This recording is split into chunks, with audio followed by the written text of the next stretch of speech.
आज के छोटे से वीडियो में बात करने वाले हैं जीटीओ थायरिस्टर के बारे में। इससे पहले भी हमने काफ़ी सारे इंपॉर्टेंट थायरिस्टर के बारे में डिस्कस किया है। एससीआर के बारे में हमने बात किया, ट्रायक के बारे में हमने बात किया, डैक के बारे में बात किया और हमने कहा था कि जीटीओ थायरिस्टर जो कि स्पेशल टाइप का थायरिस्टर है उसको भी हम ज़रूर से आने वाले वीडियो में कवर करेंगे। तो इतने सारे थायरिस्टर के बारे में बात करने के बाद इतनी तो क्लैरिटी आपको अच्छे से मिल गई होगी कि भैया जितने भी थायरिस्टर है बेसिक लेवल में देखा जाए तो ये सब स्विच का काम कर रहे होते हैं। ये इलेक्ट्रॉनिक स्विच होता है जो इलेक्ट्रिसिटी की मदद से जो है बंद चालू किया जा सकता है। जिस प्रकार से आपके घरों में मैनुअल स्विच होता है, आप अपने लोड को कंट्रोल कर पा रहे होते हैं। जब ऑन करते हैं तो आपका फैन घूम रहा होता है, ऑफ करते हैं तो आपका फैन घूमना बंद हो जाता है। उसी प्रकार से ये भी एक स्विच होता है और इस स्विच को बहुत ही स्पीड में जो है बंद चालू कर सकते हैं। 1 सेकंड में जो है हजारों बार बंद चालू किया जा सकता है। और ऐसा करके हमें फ़ायदा क्या मिलता है? फ़ायदा ये मिलता है कि इसके आउटपुट पे जो है पावर को जो है कंट्रोल कर पा रहे होंगे, वोल्टेज को बढ़ा घटा पा रहे होंगे, करंट को जो है कंट्रोल कर पा रहे होंगे। और इसे हम कई सारे डिफरेंट सर्किट में यूज़ कर सकते हैं। इन्वर्टर सर्किट में यूज़ कर सकते हैं, रेक्टिफायर सर्किट में यूज़ कर सकते हैं, चॉपर सर्किट में यूज़ में ली जा सकती है। और आप किसी भी सर्किट में यूज़ करें, बेसिक लेवल में ये सब जो है बंद और चालू ही हो रहा होता है।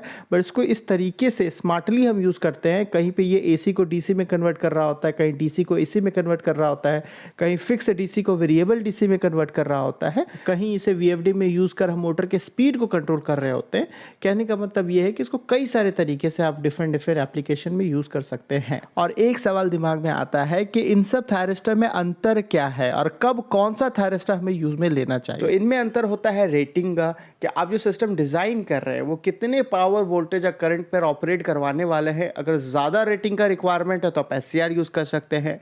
बट एससीआर का ऐसा है कि उसका रेटिंग तो काफ़ी ज़्यादा होता है बट स्विचिंग फ्रीक्वेंसी यानी कि 1 सेकंड में कितना बार बंद चालू हो रहा है वो कम होता है। तो अगर आपको स्विचिंग फ्रीक्वेंसी ज़्यादा चाहिए तो किसी दूसरे थायरिस्टर की तरफ जा रहे होंगे। और अगर आपको एसी सिस्टम में यूज़ करना है, दोनों ही डायरेक्शन में करंट को कंट्रोल करना है, तो आप ट्रायक को यूज़ कर सकते हैं क्योंकि ये फॉरवर्ड भी अलाउ करता है और रिवर्स करंट भी अलाउ करता है।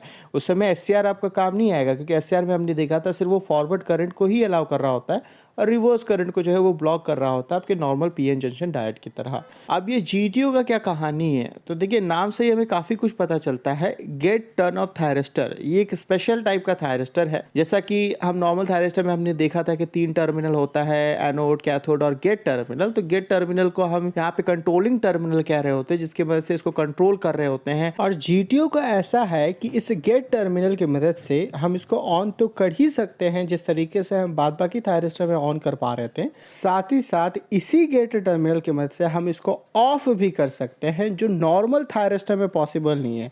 एससीआर में आपने देखा था कि सिर्फ हम ऑन कर पा रहे थे, उसे गेट टर्मिनल की मदद से ऑफ नहीं कर पा रहे थे। अब यहाँ पर एक कंफ्यूजन होता है, मुझे कमेंट सेक्शन में देखने मिला कि मैं ये नहीं कह रहा हूँ कि इस एससीआर को या ट्रायक को हम ऑफ नहीं कर सकते हैं, ये ऑफ नहीं हो सकता है, ये ऑफ हो सकता है। मैं ये कह रहा हूँ कि इसे गेट टर्मिनल की मदद से, इस कंट्रोलिंग टर्मिनल की मदद से जो है आप ऑफ नहीं कर सकते। जनरली हम अलग से जो है कम्यूटेशन सर्किट यूज कर रहे होते हैं इसको ऑफ करने के लिए, या ऐसे भी इसका जो एनोड करंट है वो 0 हो जाता है या एक मिनिमम करंट जिसे होल्डिंग करंट हम कहते हैं उससे कम हो जाता है तो ये ऑटोमेटिकली जो है ऑफ हो जाएगा। बट जीटीओ में ऐसा है कि डायरेक्टली आप इस गेट टर्मिनल की मदद से बिना कम्यूटेशन सर्किट यूज किए हुए आप इसको ऑफ कर सकते हैं। इसी वजह से इसे हम गेट टर्न ऑफ थायरिस्टर कह रहे होते हैं। और इसकी रेटिंग की बात करें तो ये एससीआर से कम होता है और दूसरी तरफ जो स्विचिंग फ्रीक्वेंसी है वो काफ़ी ज़्यादा होता है।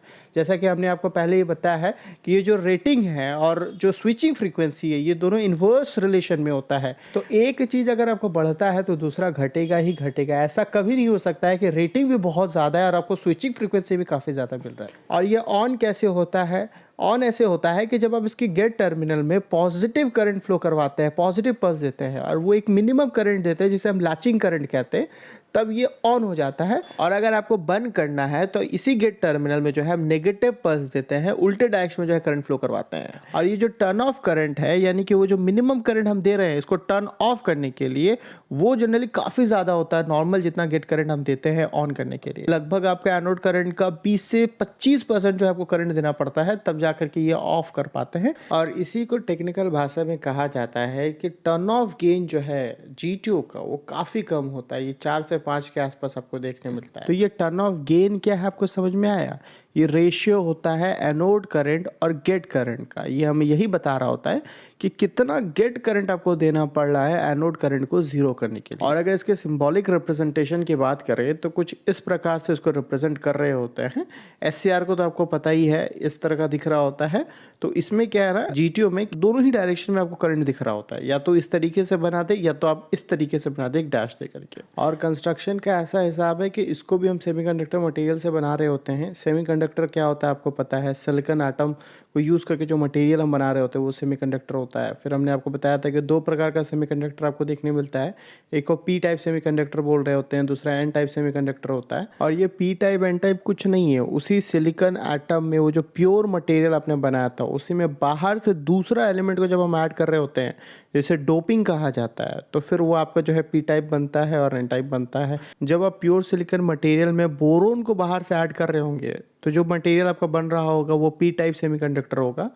और जब आप इसी प्योर सेमीकंडक्टर में फॉस्फोरस एटम को ऐड करेंगे तो आपका जो है एन टाइप सेमीकंडक्टर बन रहा होगा। तो इसी पी टाइप और एन टाइप सेमीकंडक्टर को मिला करके हम कुछ इस प्रकार से बनाते हैं और ये आपका GTO का कंस्ट्रक्शन होता है। अब देखिए यहाँ पे जो P प्लस और N माइनस आपको दिख रहा है, ये कन्फ्यूजन होता है जनरली कि पी टाइप तो समझ में आया, एन टाइप तो समझ में आया, ये प्लस माइनस क्या है। तो ये जो प्लस माइनस है वो ये इंडिकेट कर रहा होता है, ये बता रहा होता है, जैसा कि हमने बताया आपको कि प्योर सेमीकंडक्टर मटेरियल में यानी कि पूरी की पूरी सिलिकॉन से बनी हुई जो एटम है उसमें हम बाहर से दूसरा एटम ऐड कर रहे होते हैं, बोरोन ऐड कर रहे होते हैं, फॉस्फोरस ऐड कर रहे हैं।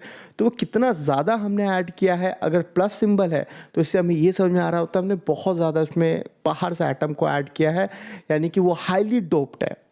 और अगर माइनस है तो वो लाइटली डोप्ड है, यानी कि कम हमने ऐड किया है। अगर आपको डोपिंग समझ में नहीं आ रहा है, सेमीकंडक्टर क्या होता है, जंक्शन क्या होता है, minority majority carrier, 2 layer 3 layer 4 layer semiconductor material क्या होता है, तो इस वाले वीडियो में हमने डिटेल में बात कर रखा है। उम्मीद है आपको GTO के बारे में जो है काफ़ी अच्छी अंडरस्टैंडिंग मिली होगी। और स्टेप बाय स्टेप सारे इलेक्ट्रॉनिक्स कंपोनेंट के बारे में अगर जानना है तो इस वाले प्लेलिस्ट को फॉलो कर सकते हैं।